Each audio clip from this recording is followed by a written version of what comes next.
Hello, my name is Barbara Geoghegan, and I'm a student here in the Visual Narrative program, and I'm going to talk about the series of events that led me to this podium.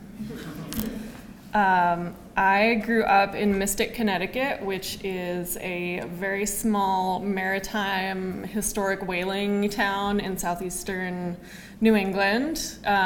This is it.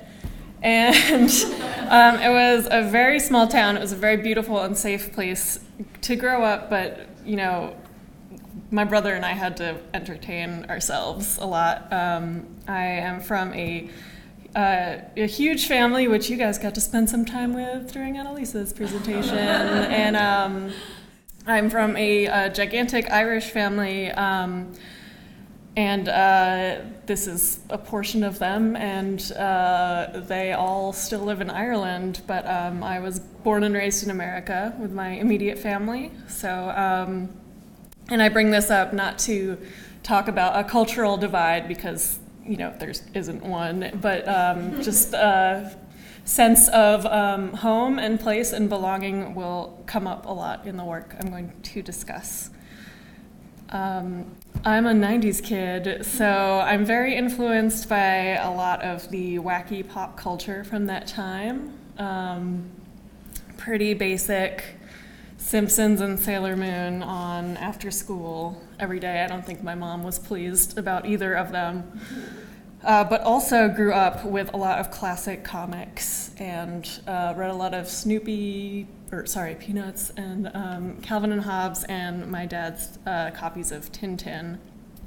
So I always liked art growing up, and I was always encouraged to do it as a hobby or an extracurricular, but my parents are both scientists, so I went to a liberal arts college, but long story short, I eventually transferred to AIB, which is an art school in Boston, and I studied graphic design. So these are some of the design pieces I was doing in undergrad. And while I was there, I took one class called Principles of Illustration, and that was taught by the chair of the illustration department, and he was kind of like, I know what you really are.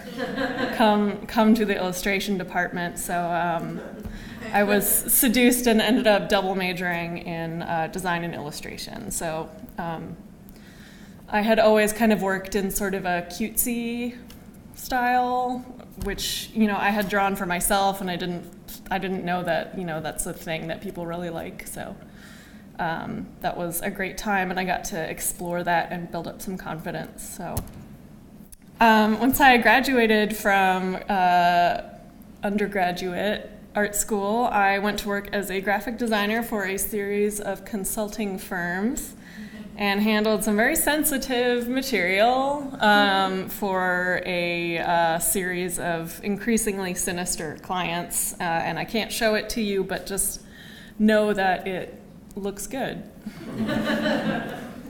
But so I was working full-time, but I continued to experiment with illustration and comics. Here's a piece that I made in 2014 when I was working full-time.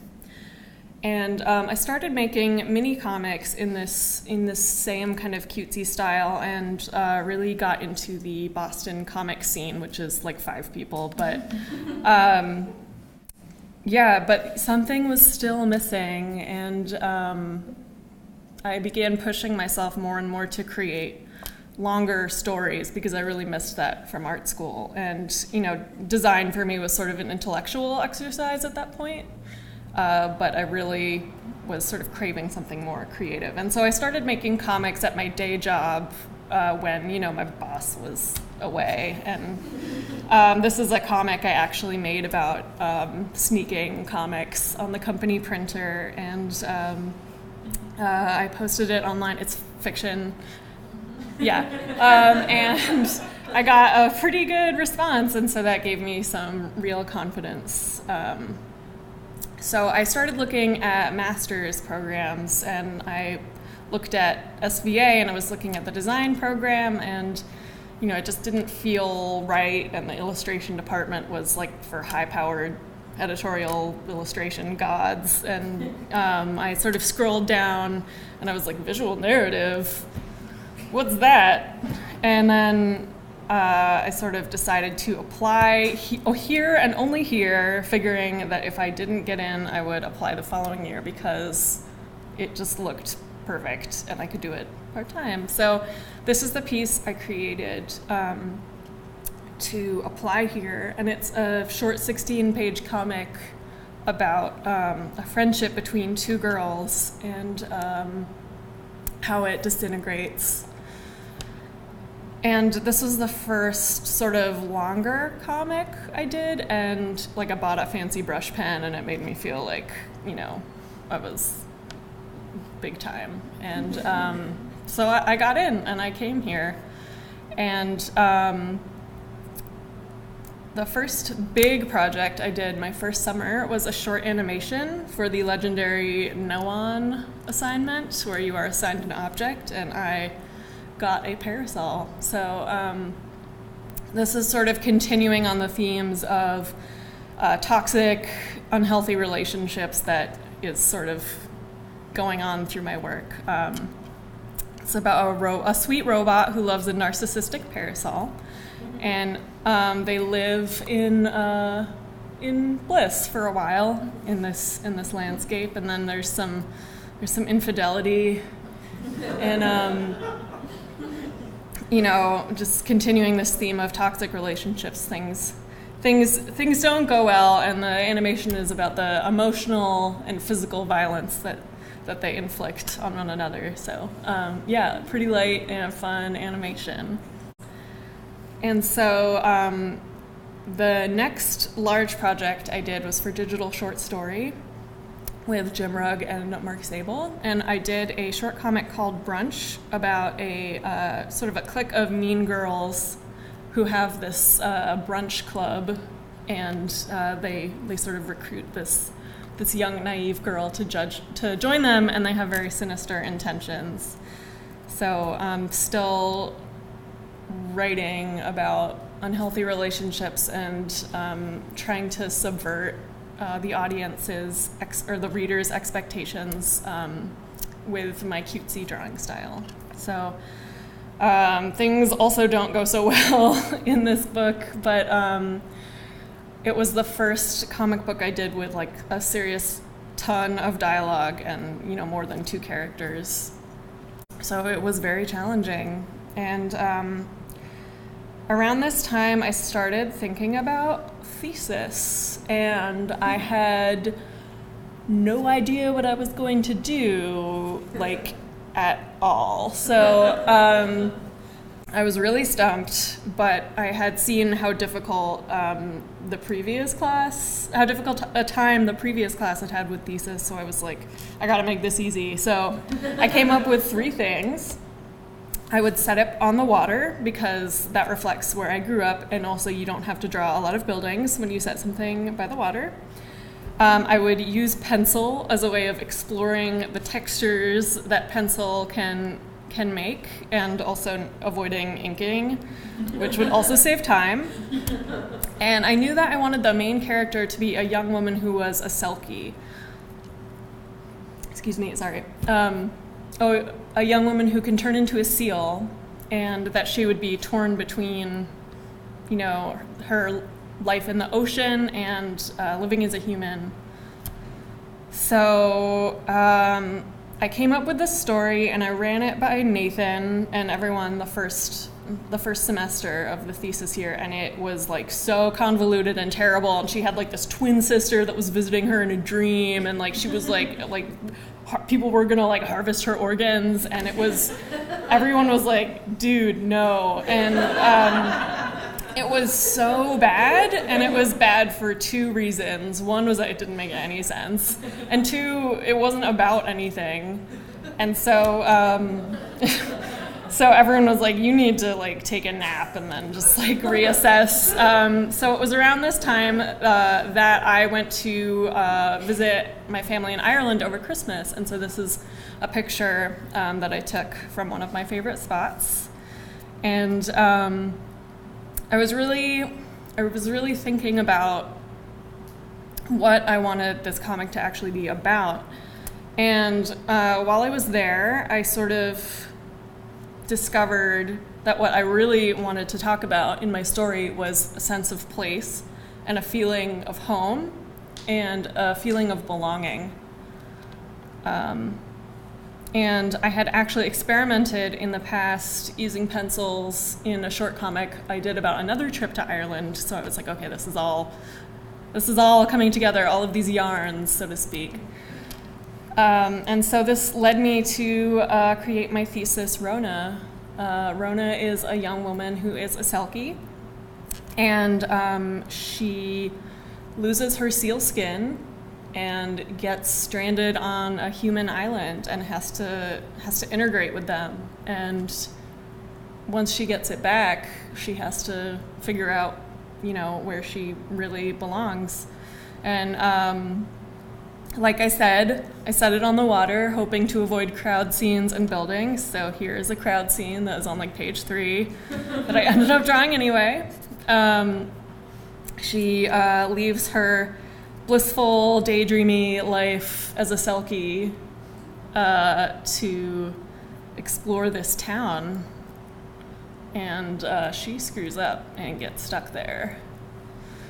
So with this project, I just really wanted to tell, after having come up with this crazy story, I really wanted to tell a very simple story about feeling like you don't necessarily fit in where you are and trying to figure out what that sense of place really is and where you belong. And I did the whole thing in pencil, and I wanted to do it all in blue watercolor, and I ended up creating textures that I would scan and then sort of use them in a more of a collage-y way. And Rona goes to work in a textile shop and basically screws everything up all the time, and it's really difficult for her. So I'd like to talk about my thesis installation for a minute, actually. I wanted to create something that would reflect Rona's situation on the island and also reflect her home underwater. And so I used yarn and knitting and crocheting techniques along with wire and plexiglass to create these soft sculptures, which I turned into this underwater seascape, and also used the Visible Futures Lab to cut out a little seal. And so this was a really difficult process, and I learned a lot about myself and a lot about the kinds of stories that I want to tell. My goal for this story is to further refine it and bring it to indie comics audiences at shows like Small Press Expo and Mass Mice, and just see where it can take me. So that's my story so far, and I'm happy to take any questions. Thank you very much.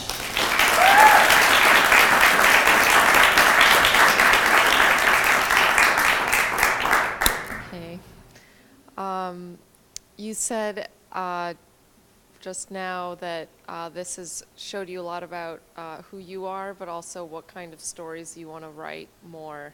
Would those stories be more of this kind, more selkie related, or no? But or is there something else that you have in mind? I think that I use a sense of humor in a lot of my work, and I think in the past I've used that kind of as a crutch, subverting the audience's expectation in a way that is more mean than interesting.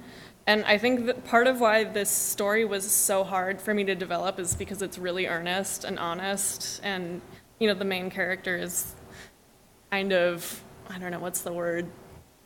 Kind of a dweeb sometimes, because she just can't figure it out. And so I think if I can just be more honest with myself and maybe be more vulnerable in writing stories, that could lead me to some more interesting places.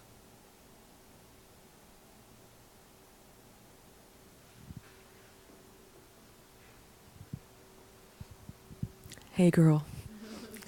Hey. So I'm always interested to know how people stumble or find their way into comics. So I know that you double majored in design and illustration, but I wonder if you would just talk about how you found comics and realized that it was like the best medium to tell stories in. Well, comics are for boys, so I don't no. I only read like Tintin and then newspaper comics growing up. I had no interest in superhero comics. And then like I have this really typical like indie comics girl origin story where it's like someone bought me Ghost World and it just like blew my mind, and but someone bought me Ghost World and it blew my mind. So I was like, whoa. So looking at that and Adrienne Tomine stuff as a teenager sort of expanded my view of what comics could be, and I became really interested in that form of storytelling, and I think it appeals to me because I'm like a huge control freak, and you have control over almost every aspect, and I definitely I would not have continued with comics if it weren't for just the community of cartoonists that I've gotten to know. So in that way, I dislike the word scene, but I was really nurtured by other people in my community to keep pursuing this. Does that make sense? Yes. This is more a comment than anything else, but I think you have a great sense of humor, one of the best I've ever come across. And I just wanted to point out that Twitter account everybody should be following. Actually, you should join Twitter to follow that Twitter account because she tweets like you wouldn't believe. She's very funny.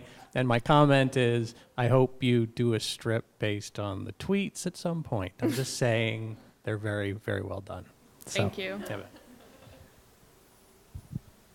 So my question's about your installation, because I think that that was so effective to use the yarn, and I never would have thought of that to be representing something under the ocean. So how did that come to you, and how did you decide that was going to be something that worked for this?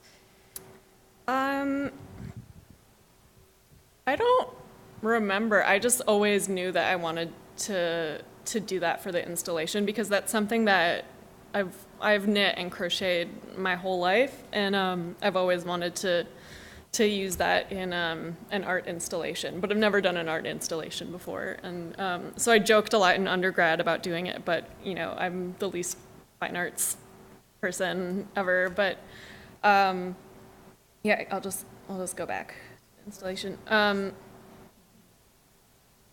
Yeah, I don't know. I just wanted to have, like, I use so many textures in my comics and illustration work. I wanted to have something that was 3D and had sort of the same like tactile feeling. And I wanted to use all the skills that I had, so I just went for it. And I think Nathan and Tack both thought I was completely crazy because I was cutting out all this plexiglass stuff and like drilling holes in it and like putting pom-poms into it. But all right. Yeah, so that was like the only thing in this process that I was like really sure about. Just yarn on the wall. That was all I knew. Yep. I'm curious if you have any advice for the up-and-comers in the room. There's a few first and second years, right? So what would you tell them at this wise place in your life now? Oh my God. Just listen to Nathan. Don't try to make it too difficult. All the movies and TV shows and comic books we read are made over a period of like 5 years by 5 million people. So, just keep it simple, stupid. That's what I learned. Anybody else? Nathan?